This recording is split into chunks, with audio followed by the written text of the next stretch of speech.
This comes from a guy who before the Russian invasion suggested that maybe it would be wise for Zelensky to make a few concessions about Ukraine and their willingness to join NATO.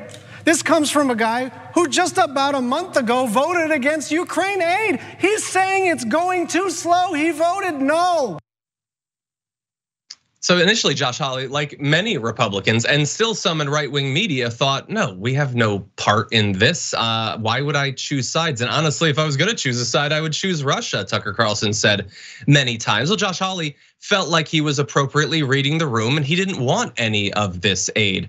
Now he looks around the country and he sees that no, the American people aren't interested in the Ukrainians being devastated in this way. They hate what Russia is doing and they want us to help without getting directly involved. And so he's trying to switch sides. At the same time, though, as Schatz alludes to, he's putting a hold on all civilian nominees to the Departments of Defense and State until their heads step down. So he's playing games at the same time.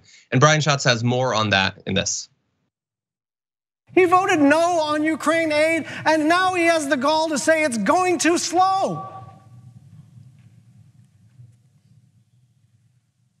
And this final insult is that until what, Secretary Austin resigns?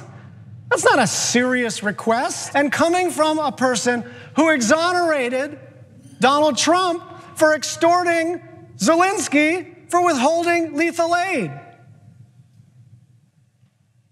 They withheld lethal aid unless Zelensky would release false smears against Joe Biden's son. And then he voted to exonerate President Trump for this. And so spare me the new solidarity with the Ukrainians and with the free world, because this man's record is exactly the opposite. And the thing about Josh Hawley isn't that his record is necessarily that much worse than a lot of these Republicans who think that they're the next wave that's gonna replace Trump and everything. And I've always felt that Josh Hawley is worse at managing like the public face of it.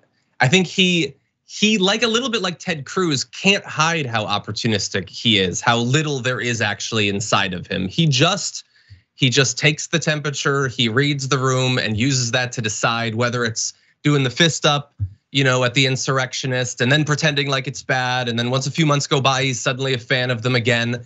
Like he doesn't have that even feigned authenticity that people like Donald Trump or maybe Ron DeSantis do. But Jackson, I'll start with you. What do you think about the role that Hawley's playing in all this? Well, I have personal issues with, well, not really, but Josh Hawley, he's a senator from my state. He's from Missouri. And in my opinion, from what I've seen, when it comes to politics, he's very young.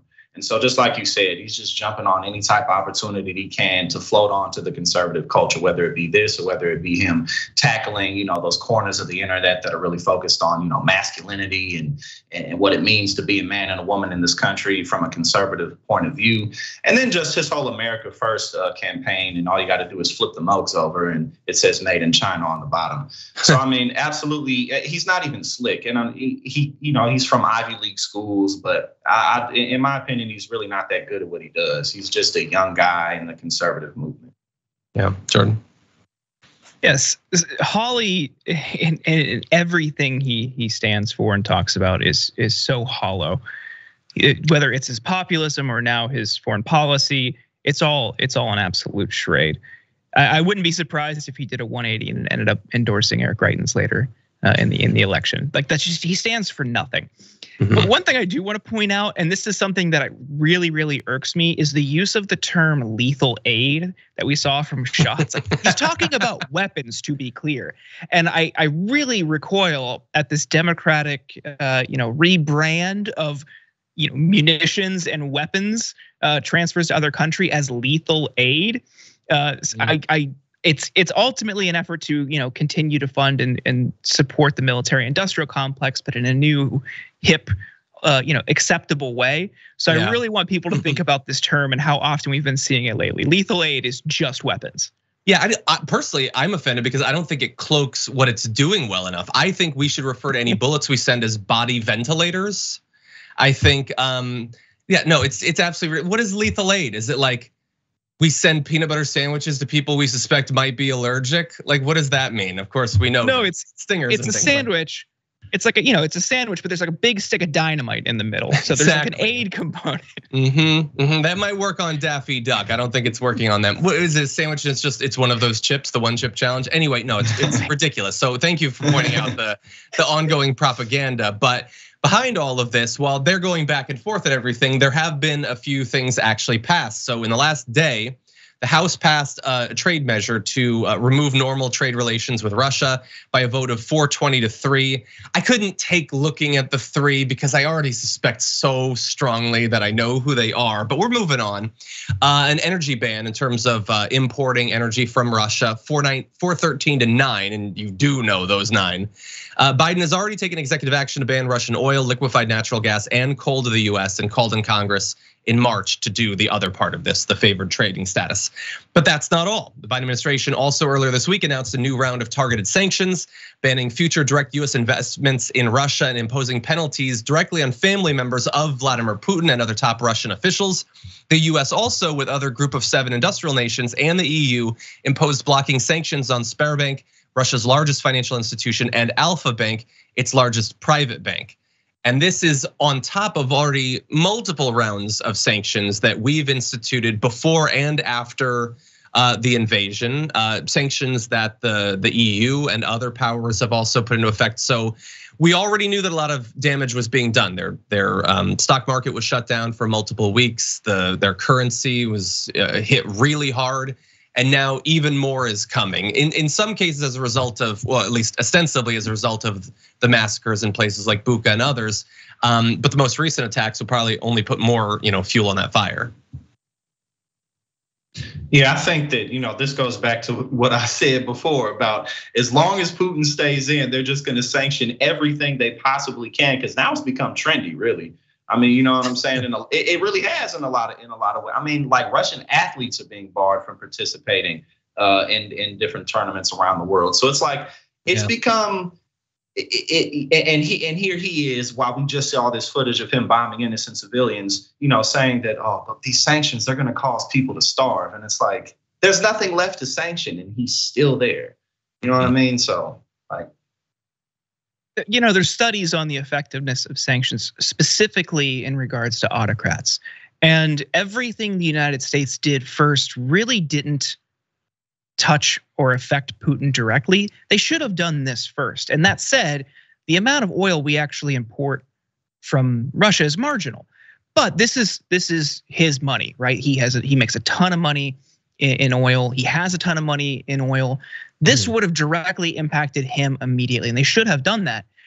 The one thing I don't really support or care for is all like the corporate moves, like McDonald's trying to pull out and like brands pulling out. It's like he doesn't care. Like Jackson just pointed out, we just talked about, he's bombing civilians. Like he's committing war crimes. He doesn't care if his people can't get a McDouble. No, like it's no, I don't think like. Guy who isn't empathetic. He's not going to care if his people suffer and have a reduced quality of life. They should have targeted this specifically first, but the complication is US oil prices. Exactly, yeah. Yeah, and they could have, and by the way, as far as I've seen, no corporations have been required to do this. I think that they see it as a relatively low cost way to, I guess, make sure that they don't look bad. Although, like if McDonald's had stayed, do you think people would have been mad at them? Maybe, I can't say for sure. But in terms of the effect, it doesn't help. It puts more pressure on the people, which in a way I definitely don't like. But they, in theory, then could put more pressure on Putin and the regime, which is good, but they've also been doing that for literally years, and it's very difficult to make any headway. But yeah, the idea that he's just gonna like be like, Whataburger, come back. It's probably not actually how that works. And they still got the Coke, so I guess they're doing okay. I do want to follow up on something that you said though, Jackson, because you pointed out some of the more personal level sanctioning that's going on. I've actually been seeing a lot less of those headlines of people like randomly banning like sauerkraut from a restaurant or something. And I wonder, have we moved past that? Are people doing less of that? Like, no, I don't want a Russian cellist in my orchestra. Or is it just that it's not being reported? If that sort of personal level pointless bias is still happening, we're just not seeing it anymore. I cannot tell you how much I hate that. We've been trying to argue against that since the very beginning of this. I don't know if either of you have seen any of those sorts of stories recently. Not really recently, sprinkled here and there, but just to say like it's been the sanctions and the energy against Russia has been like profound, like worldwide, in ways that few people have ever seen. Yeah. So, yeah.